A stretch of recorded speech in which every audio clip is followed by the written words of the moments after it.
Sydney has surpassed 2 metres of annual rainfall for the first time in almost 6 decades. Joining me live is our meteorologist, Rob Sharpe. So, Rob, exactly how much rain does that make up? Well, Sydney has seen more than 2,000 millimetres of rainfall so far this year, which makes it the wettest first 8 months of the year on record. And it's now the wettest full year in 59 years. So it's been pretty wet for Sydney-siders, but we haven't been alone. Many other parts of eastern Australia, southeast Queensland, much of New South Wales, parts of Victoria have been exceptionally wet this year. So what have been the main drivers? We're hearing La Nina, the Indian Ocean dipole. What's happening at the moment? So at the moment, all of the climate drivers are aligning to indicate wetter than usual weather in the east. It's surprising, in fact, how many of them there are.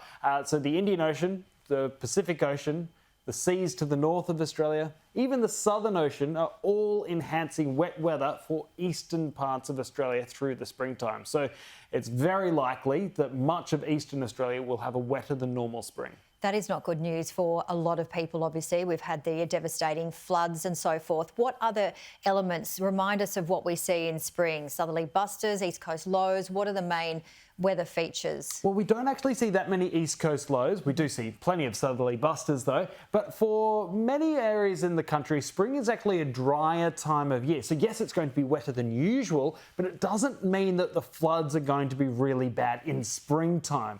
So for Queensland, for example, if we have a wetter than usual spring, that's not going to lead to much in the way of flooding. A little bit of minor, moderate flooding in a few spots, but it's not going to be devastating floods in Queensland, despite much of the state having a greater than 80% chance of increased rainfall. However, for Tasmania and Victoria and southern New South Wales, we could see significant flooding through the springtime.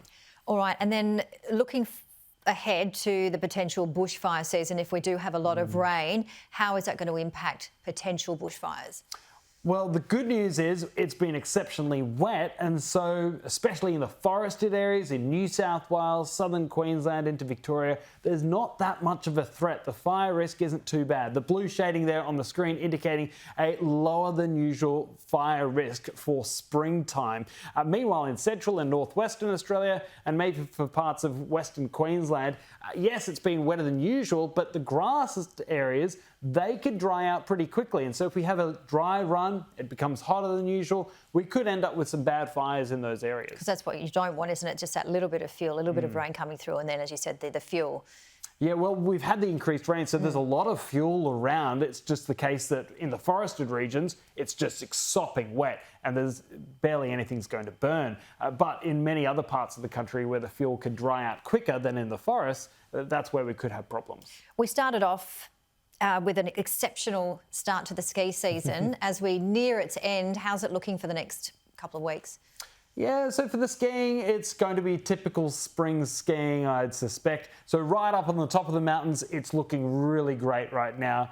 Spencer's Creek has more than 2 metres of snow on the ground, but for the lower slopes, it's pretty typical. It's a little bit patchier, and what we're seeing right now is a rain band coming through for tomorrow, and then we'll have some better conditions for the rest of the week. But I'd say the general rule of thumb is we're going to have a mixture of rain and sun for the alpine areas, and it's going to melt away fairly quickly, I suspect. Well, we have to wrap it up, but I want to quickly ask you about summer.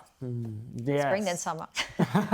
Well, summer's a little bit trickier because it's a bit further away, but the indications are still that we're looking at wetter than usual conditions in the east. The indications aren't as strong as they are for spring, so it's not like almost guaranteed, but it does mean that with a wet spring and already a wet landscape, the big concern through the summertime will be, just like last summer, flooding. So we'll be keeping a very close eye on that. All right, thank you so much, Rob.